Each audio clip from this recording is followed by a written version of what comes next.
Hello guys, আপনারা এখন দেখতে পারতেছেন আমার আজিম উস্তাদের একটা ভাইরাল ম্যাজিক।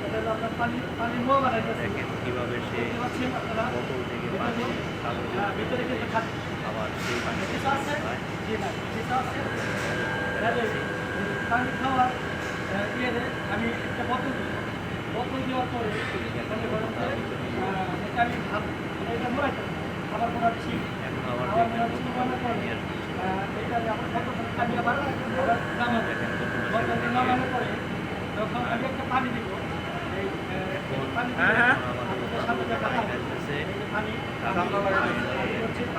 ডালে দেখতে পাচ্ছেন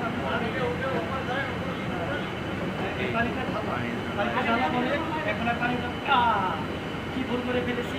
আমি তো বোতল দিই সেটা আমি কীভাবে আচ্ছা ঠিক আছে বোতল দিয়ে এখন সেই বোতল আবার ভিতরে দিল, দেওয়ার পরে দেখেন কিভাবে পানি বোতল উঠেছে। হ্যাঁ দেখেন, ওই যে কি যেন একটা মন্ত্র বলবো, হ্যাঁ মন্ত্রটা আমি তো শোনাতে পারলাম না কারণ আমি পারি না। এই যে দেখেন বোতলের মধ্যে পানি উঠাই নিয়ে আসলো। এবার দেখেন, এই যে দেখেন একটু ভিজে নাই, একটু ভিজে নাই।